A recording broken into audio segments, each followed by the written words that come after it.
नमस्कार,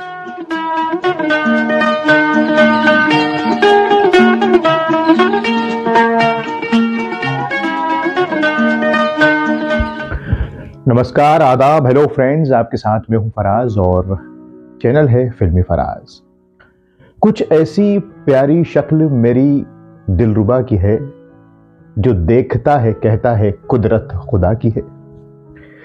रफी साहब का ये गीत है, याद आया तो आपसे शेयर कर लिया। आपने जरूर सुना होगा, बड़ा खूबसूरत मीठा नगमा है, जैसे कि हर गीत है रफी साहब का। आप समझ गए होंगे आज एक बार फिर से रफी साहब का जिक्र ही होगा। क्यों होगा? इसकी वजह है कि आप देखना सुनना चाहते हैं रफी साहब को सबसे ज्यादा, इसीलिए हम उनके वीडियो सबसे ज्यादा लेकर आते हैं। और फिर ये तो साल है 2024, 100 साल रफी साहब के होने जा रहे हैं। दोस्तों, आज इस कार्यक्रम में मैं आपको यह बताऊंगा, जो बात आपको मालूम होगी, कि आखिर रफी साहब ने 70 के दशक में गाना क्यों कम कर दिए थे। हज के बाद गाने कम कर दिए थे, फिर नौशाद साहब ने उन्हें समझाया, ये हम जानते हैं। लेकिन पूरी क्या बात है ये आपको बताता हूं। लेकिन उसके पहले कुछ बातें, रफी साहब का जिक्र चल रहा है तो आपसे शेयर करना चाहता हूं। ये तो हम जानते हैं रफी साहब कम बोलते थे, मुस्कुराते थे, कितने नेक रहे थे की जगह, बल्कि मैं तो है कहता हूं, हमारे साथ ही हैं वो।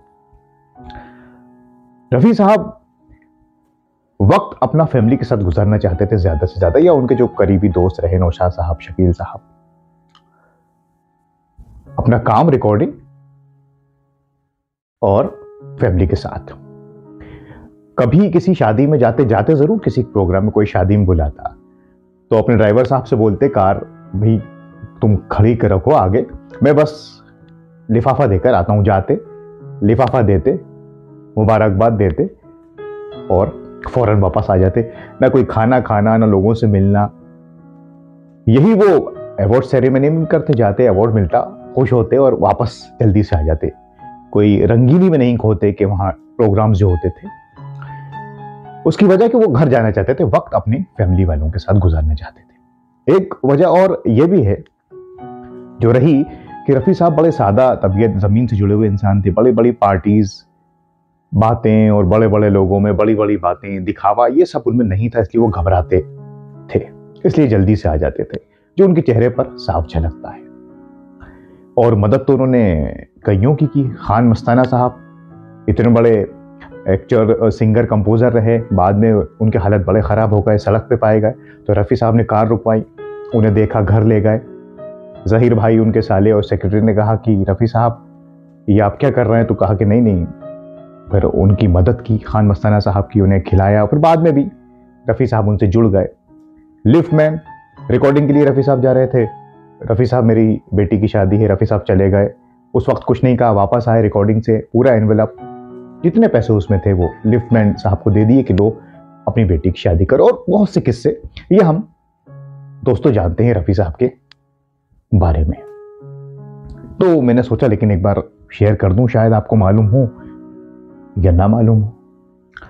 अब ये बातें हो गई, उस बात पे आता हूं जिससे शुरुआत की थी मैंने कार्यक्रम की, जो हम तकरीबन जानते हैं कि रफी साहब ने 70s में गाने क्यों कम कर दिए। ये आता है कि किशोरदा, आराधना के बाद सारी बातें। मैं पहले भी अपने प्रोग्राम में कह चुका हूं कि किशोरदा रफी साहब की बहुत इज्जत करते थे। उनके इंतकाल के वक्त कितना रोए। लंदन जब गए तो रफी साहब ने उन्हें खाने पे बुलाया और बैन हटवाया, और बहुत इज्जत किशोरदा बड़ा भाई अपना मानते थे रफी साहब को, ये हम जानते हैं। तो कोई कंपटीशन, ऐसी कोई बातें जो आती हैं, वो सब गलत हैं दोस्तों। दरअसल जो मैंने जिक्र किया कि रफी साहब ने 2 बार हज किया, और जब वो गए हज पर से वापस आए, तो वहां किसी बुजुर्ग ने उनसे कह दिया था कि ये जो आप गाने गाते हैं ये गुनाह है। ये बात रफी साहब के दिल में घर कर गई, और वो गॉड फेयरिंग इंसान थे, और उन्होंने सोचा अब क्या करें। और कहते तो वो किसी से कुछ नहीं थे। वापस आ गए बॉम्बे और खामोश रहने लगे, और डायरेक्टर्स को और संगीतकारों को लौटाने लगे, कोई ना कोई बहाना करके कि मैं नहीं गाऊंगा। उसके बाद हुआ क्या कि वो लंदन चले गए, जहां उनके बच्चे रहते थे, बेटा, बेटियां, बहुएं, और वहां वो जाया करते थे अक्सर। तो उन्होंने कहा आए होंगे, अब्बा अम्मा। इस बार वो थोड़ा ज़्यादा रुके तो बच्चों ने कहा कि अब्बा तो जाते हैं, उनका करियर है वहाँ सिंगिंग और इंडस्ट्री में, गए नहीं। तो उनके बेटे खालिद ने पूछ लिया कि अब्बा आप गए नहीं? तो रफ़ी साहब ने धीरे से कहा कि बेटा ये जो है ना गाना, ये गुनाह है। वो मासूम से इंसान रफ़ी साहब।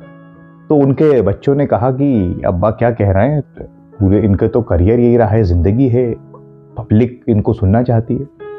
तो उन्होंने ये सोचा कि इनको वापस भारत भेज देते हैं, इंडिया। वहाँ जब ये जाएंगे दोस्तों में नौशाद साहब और सारे जो इंडस्ट्री में रवि साहब संगीतकार, तो फिर ये गाने लगेंगे।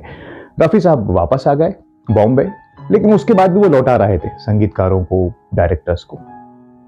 इसी बीच रफ़ी साहब अपने दोस्त नौशाद साहब के पास चले गए। नौशाद साहब को कितना मानते थे वो, और बातचीत में नौशाद साहब ने भी कहा कि आजकल आप फ्री हैं क्या, कुछ गा नहीं रहे? तो रफ़ी साहब ने यही कहा कि साहब ये गाना तो गुनाह है, मासूमियत से। नौशाद साहब समझ गए कि इनसे किसी ने कुछ कह दिया है।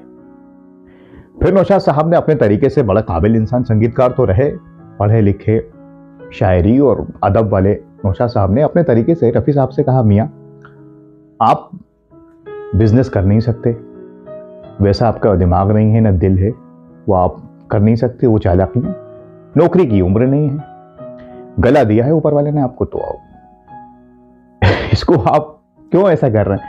फिर नौशाद साहब ने रफ़ी साहब से ऐसी बात कही जिसके आगे रफ़ी साहब कहने लगे, हाँ हाँ हाँ आप सही कह रहे हैं। नौशाद साहब ने कहा कि रफ़ी साहब, ये जो आपकी आवाज़ है ना जनाब, ये खुदा ने आपको इसलिए नहीं दी कि आप इसे रोकें, ये आवाम की है, पब्लिक की है, आपकी नहीं है। आपकी आवाज़, तो आपको कोई हक नहीं है, कोई राइट नहीं है कि आप इसे बंद कर दें गाने गाना, पब्लिक सुनना चाहती है आपको। जब ये बात नौशाद अली साहब ने कही तो रफ़ी साहब के दिल में ये बात उतर गई और उन्होंने कहा, नहीं नौशाद साहब आप सही कह रहे हैं, ये भी एक पब्लिक की खिदमत है। और फिर उन्होंने डिसाइड किया और उसके बाद फिर खूब उन्होंने गीत गाए। लोग कहते हैं कि 70s में तो मुझे लगता है कि बहुत ज़बरदस्त हाथी मेरे साथी, अमर अकबर एंथोनी, लैला मजनू और हाथ की सफाई, और आज मौसम बड़ा बेईमान है, और कहीं एक मासूम नाजुक सी लड़की, और फिर कर्ज के, सारे ही गाने, हम किसी से कम नहीं, क्या हुआ तेरा वादा, अवार्ड, ये सारी बातें हम तकरीबन दोस्तों जानते हैं जो रफ़ी साहब ने गीत गाए। इस तरह से मेरी जिंदगी में शान की दुनिया को छोड़ के प्यार की दुनिया, आज मौसम बड़ा बेईमान है, दिल दर्द जिगर दिल में जट यमला पगला दीवाना हो रब्बा, इतनी सी बात न जा, बहुत खूबसूरत मगर सांवली सी, बहुत है पर्दा, पर्दा है पर्दा, पर्दे के पीछे तेरा वादा वो कसम। हब्बा खातून जो फिल्म मुकम्मल नहीं हो पाई, उसकी जो गज़ल है जिस रात की, वो नौशाद साहब ने जब रफ़ी साहब से गवाई तो लिपट गए और कहा कि बहुत सालों बाद कोई अच्छी गज़ल, अच्छी कोई कंपोजिशन नौशाद साहब गाने को मिली है जिसे मैंने दिल से महसूस किया। नहीं तो आजकल तो बस पैसा और कंपटीशन, ऐसे गीत आ रहे हैं जो दिल में नहीं उतरते। ये नौशाद साहब ने कई इंटरव्यूज में भी बताया है। जिस रात के ख्वाब आए की रात आई, शर्मा के झुकी को चुरा लेंगी, ये नींद भरे की हुई जुल्फे, ये बहकी हुई बन के पहलू में हयात आई। बहुत से लोग ये बात कहकर किनारा करने लगे थे उस दौर में, लेट 70s में, 70s में रफ़ी साहब से, क्योंकि गवाना नहीं चाहते थे। मार्केट का प्रेशर रहता है कि इसकी आवाज़ लो, उसकी आवाज़ लो, ये सब रहता है ना। तो वो कहते थे कि आप रफ़ी साहब की आवाज़ में वो दम नहीं है, वो नहीं है। लेकिन जो 50s 60s के तो उनके गीत हैं ही, जो 40s के, लेकिन जो 70s के हैं वो अपने आप में बताते हैं। अवार्ड और इतने, ऋषि कपूर तक के लिए जो रफ़ी साहब ने गीत गाए हैं वो हम जानते हैं। वो मैं समझता हूँ, बताऊंगा तो वो रिपीट बात हो जाएगी दोस्तों। तो ये रफ़ी साहब का दौर रहा आखिर में, वो जब दुनिया से चले गए तो उसके बाद भी, और आज भी उनकी आवाज हमारे साथ है। तो आज के इस कार्यक्रम में मैंने आपको बताया कि क्यों आखिर रफ़ी साहब गाना नहीं गाना चाहते थे। इसकी वजह तो हमें मालूम थी, लेकिन डिटेल में आपको बताया कि वो इस हद तक नहीं गाना चाहते थे कि लंदन चले गए थे। लेकिन फिर नौशाद साहब ने जो उनको समझाया, तो उसके बाद जो उन्होंने गाया साहब, तो खूब गाया। और ये जो लोगों ने कह दी थी बात कि अब आवाज आपकी वो वैसी नहीं रही, तो मुझे तो ऐसा लगता है कि 50-60s की आवाज बहुत, नो डाउट रफ़ी साहब ने जो गाया है, लेकिन मुझे पर्सनली जो उनके जो 80s के बाद भी जो गाने आए उनके इंतकाल के बाद, और लेट 70s में तो इस तरह से मेरी ज़िंदगी में, और दर्द दिल, और सरगम फिल्म के गीत, और बहुत सारे, कहीं एक मासूम नाजुक सी लड़की, मुझे तो उनकी आवाज़ और भी ज़्यादा अच्छी लग रही। मतलब आज मैं सुनता हूँ, जब तो मैं नहीं था, और भी एक पाकीज़ा आवाज़, पाकीज़ा होती चली गई। ये मेरा ही नहीं, आप सबका भी मानना होगा। आपका क्या इस पे कहना, हमें कमेंट्स करके बताइए, हमें इंतजार रहेगा। तो ये आज का हमारा खास कार्यक्रम था प्यारे रफ़ी साहब पर, और अब क्या कहूँ दोस्तों, अब आप कहिए कमेंट्स के जरिए। फिर मुलाकात होगी अगले कार्यक्रम में, तब तक के लिए अपने दोस्त फराज को इजाजत दीजिए। नमस्कार, खुदा हाफिज।